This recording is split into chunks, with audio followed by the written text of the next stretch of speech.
Welcome back to my lathe. I want to show you something that I've turned yesterday, which is this hollow form. Maybe like this would be better, this orientation. And it's a hollow form on a leg, a pedestal. As you can see, this was made from mulberry, which I had a few trunks of behind my shop. But first I'm going to show you a new tool that I got. And I hope I will use this tool today. Let's see if everything is in frame. So this is a new tool that I've bought, obviously second-hand, as you can see, it's not new. And this is called the Robert Sorby RS2000 hollowing system.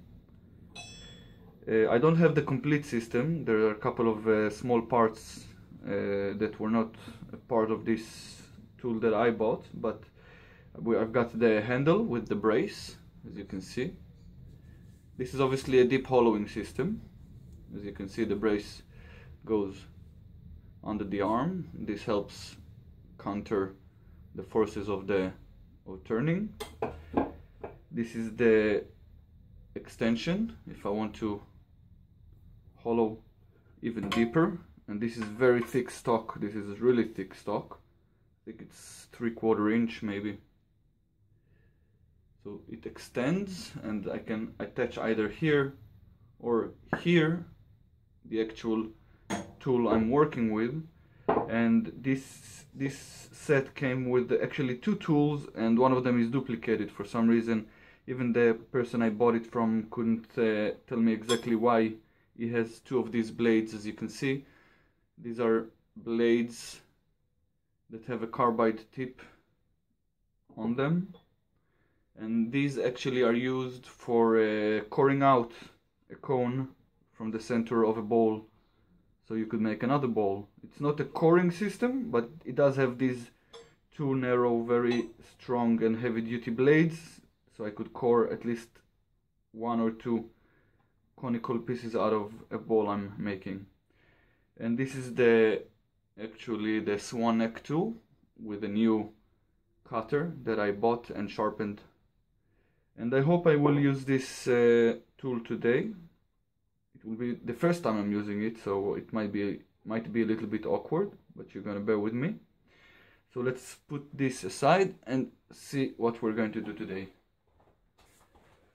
So since I want to try my deep hollowing tool today, I've got this quite long piece. It's not very large. It's about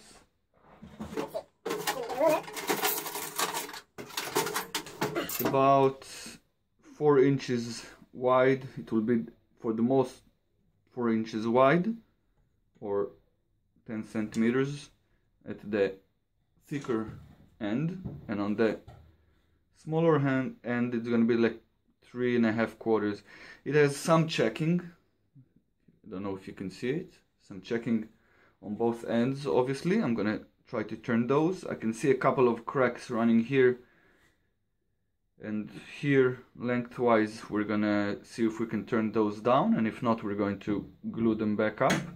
And hopefully, what I'm hopeful to get today is actually a long and narrow vase. We're gonna try. As you can see, there's a little bit of raise in here. We're just gonna have to turn this round and see if it's viable enough, if it looks good enough for us to actually hollow this out.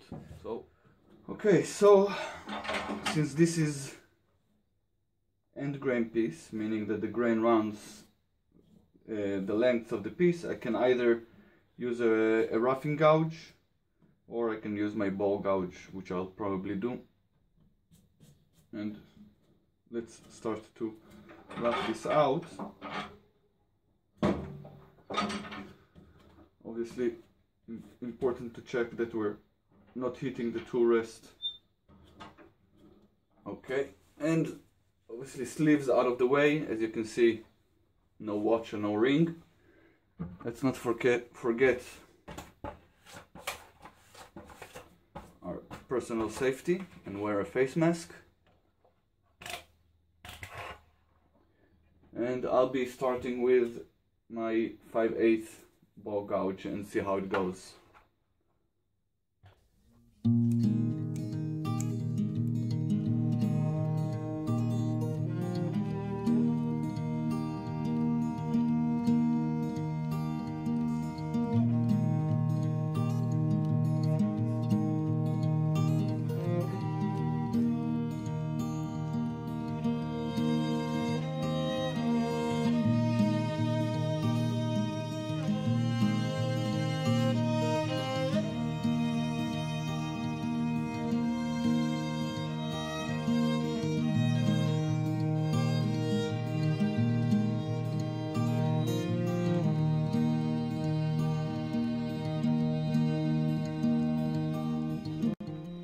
While I'm turning, I can hear how thin this flap is.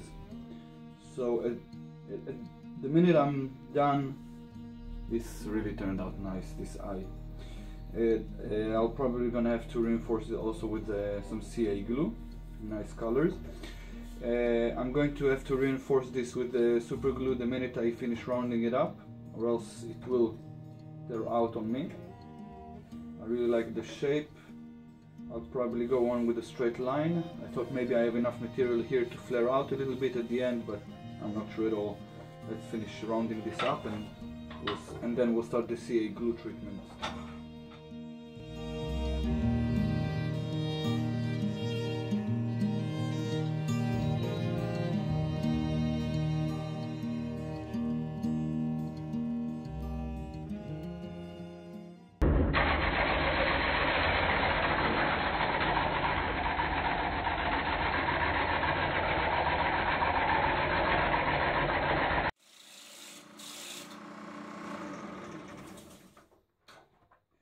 Probably didn't see it, but it's a small chunk from this piece I'm working on,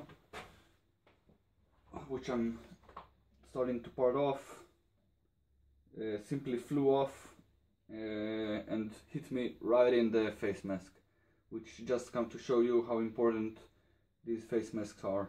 I truly recommend to use a complete face mask like the one I'm using, instead of using one of those safety glasses, which are, in my opinion, are absolutely not safe for this type of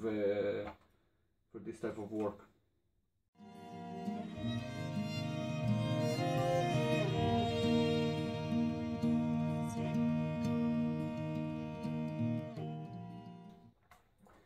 Okay, now I'm going to the small crack which is present here. I'm going to fill up with CA glue soon. First I'm going to create the tenon, so I will be able to chuck my piece up, and then I'll start filling in the places that needs treatment, like here along this part, and some of the smaller cracks. On the top here I don't see any cracks. I'm going to round off. There is a small crack. I'm going to round it off a little bit also. I'm not going to leave it completely straight here. So I'm going to cut this down to about 5 centimeters. So I'll be able to chuck it up.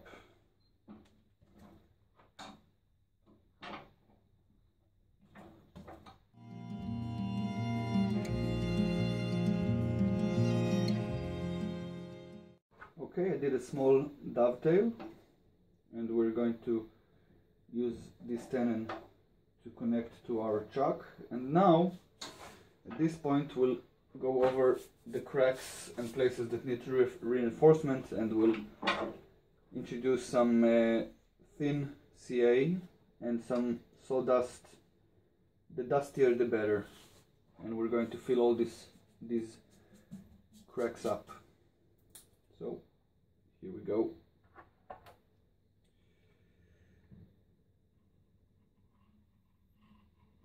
This is super thin CA, and I use this because it will penetrate the cracks in the most efficient way. It will just flow inside and fill the crack up. And we're going to sprinkle some some magic sawdust over it, and in a minute we're going to rub that sawdust in, and hopefully it will get inside the cracks and fill them up. And later when we will sand the wood, it would absolutely look exactly like part of the wood itself. It won't look any different from the wood. It would look completely natural. Obviously, if you have a more toned wood with different colors and tones, if you're going to use light sawdust to fill in cracks in a dark portion of the wood, it's going to show. But then again, it might also show a very nice contrast and give more interest to your piece. So consider that. And I'll give it another round of CA. Don't be shy about using as much CA as possible. And some more sawdust. I wish I had a little bit more dust.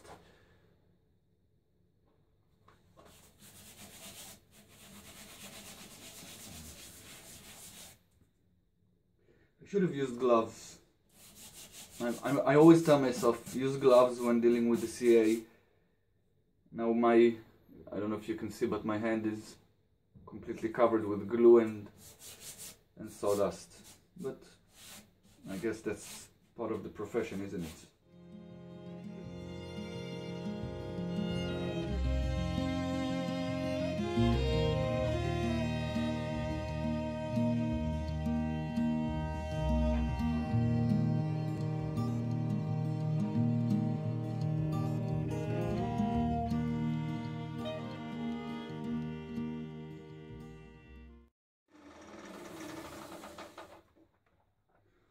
I decided I want a small bead at the top as a decorative ring, and I'll probably also burn this recess.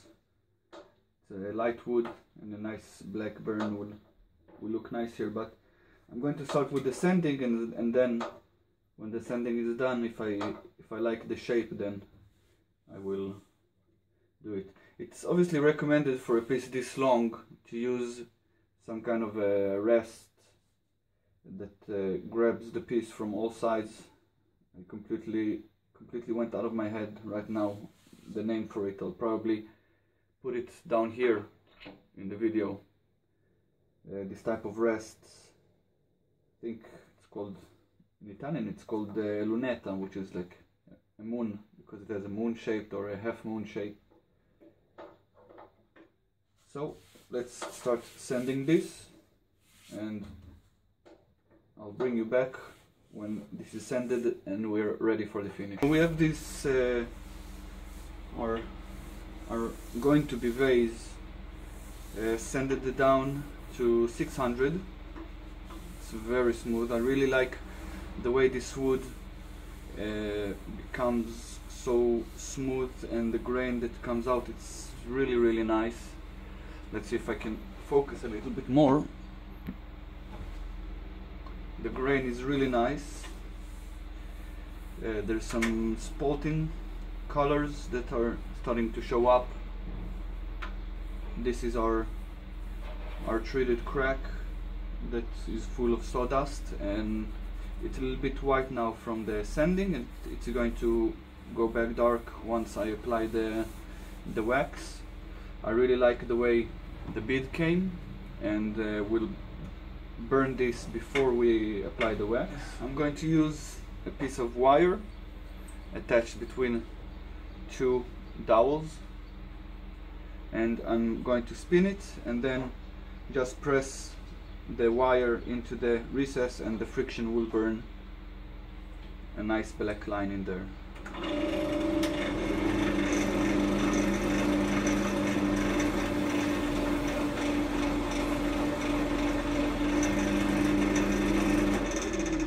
And that's it, very quickly, as you can see.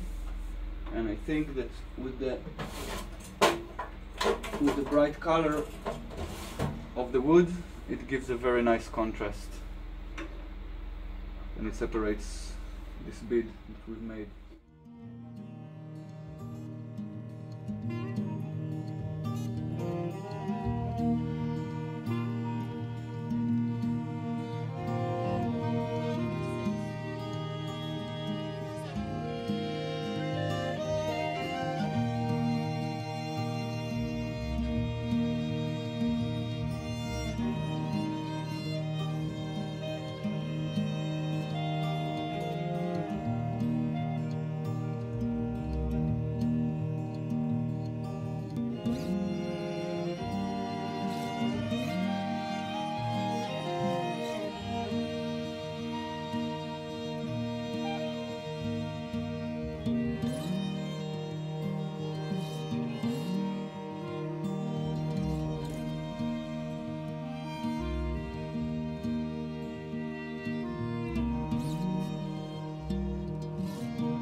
that's all there is to it.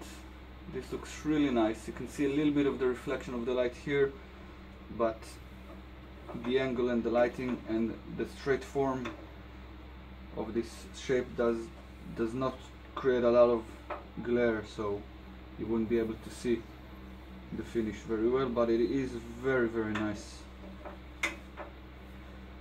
Okay, let's clear everything up.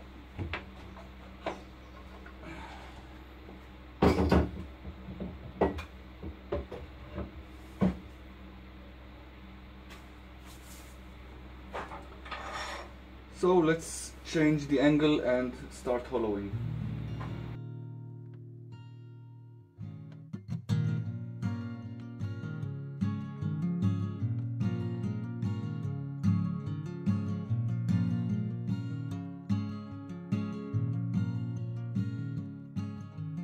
Think about you when I'm making a mistake, when I'm screaming at a man through the plexiglass of a store on the corner of my favorite avenue. My best friend's digging through his pockets for change as he counts. Turn with a smile on my face, I say I know that things are tight. Do you have enough for two? So say these types of things like to skip. And here is the vase. I placed it here so you could see the difference in sizes compared to other things you've seen me turn. This is, if you remember, it's the oak and amp vase, which gave me a lot of trouble to hollow it out with the tools I had when I made this. This is a small off-center multi-axis turning which I did as a test, one of my first tests in that technique. So obviously it's not finished, it's not even in the right shape, but that was a test. And our vase, would you look at that? I am definitely, you can see my hand, so you can see the size of this thing. It's about 2/3 of the way hollowed, so it's quite deep. You can put whatever you want inside, flowers or anything. It's actually beautiful as it is without anything in it. The lip, the wide lip, which goes inside and then hollows, you can't really see anything. There's not enough light here, but here is the rim. Here is the bead that we burned, and the vase itself. Beautiful grain, beautiful color. I simply adore this wood. You can see this is the eye. You remember this with a little bit of spalting colors. Absolutely beautiful grain, beautiful color, and a really, really nice wood to work with. I would recommend it. Oh. Cypress. There we go. Absolutely beautiful, if I might say so. I hope you enjoyed this video and come back to my shop soon. You were buried underneath the dirt and the grass, and falling leaves pierced my shoulders like an arrow through the back in that life.